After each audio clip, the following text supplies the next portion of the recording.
Actually, except cinema, there was not much art around us when we were a child. But so I never imagined or to be an artist when I grow up.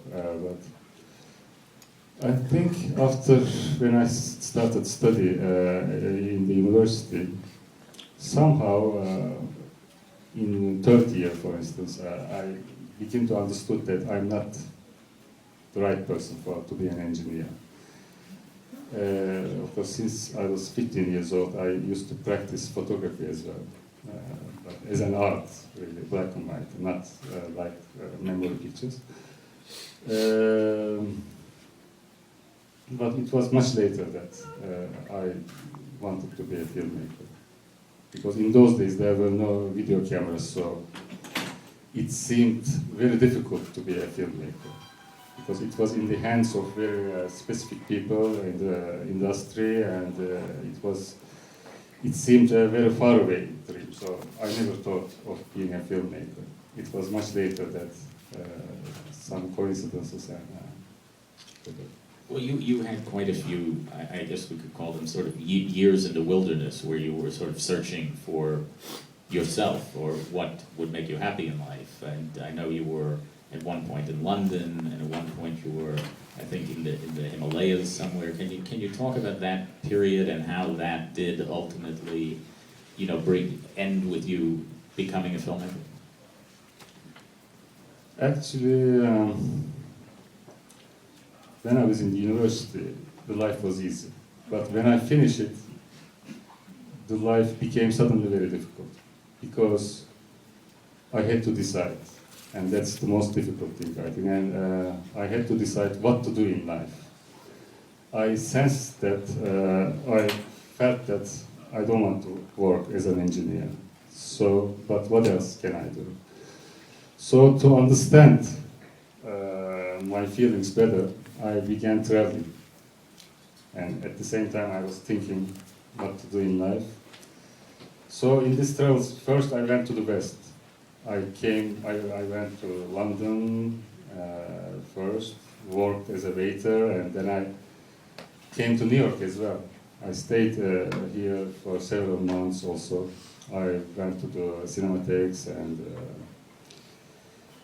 but at the same time I was watching movies all the time.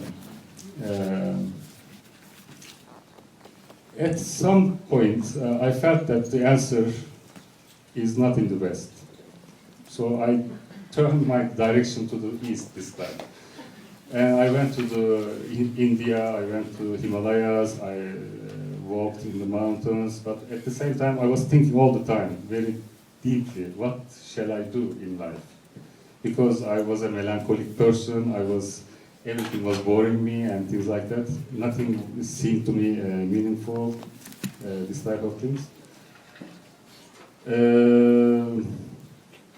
But in that trips, when I was walking in the Himalayas, I was sitting on one temple and looking at the mountains. I suddenly felt I missed Turkey a lot, and I decided to go back to my country and go to the military service. But that was a very good idea because I didn't have to decide, because that's something obligation, and obligation is something good, sometimes, because you don't have to decide. But it's the military service that was useful for me, I think, most, because in that time I read a lot of books, but at the same time trying to find an answer what to do in life. And during that time, I decided to be a filmmaker, actually. I came across with one of the books of Roman Polanski, autobiography, called Roman. When I read this book, I thought filmmaking could be good for my personality. Because, in a kind of art, it's an endless voyage. So it's also always, it's not a static, it's dynamic thing, and with every film you live a new life. And the life of Roman Polanski starting from zero, from the camps, and he went up to the Hollywood, and that life also inspires you, you know, in a way, give you, motivates you. So that started me to make something, and I suddenly started to read books about cinema only, and I educated myself.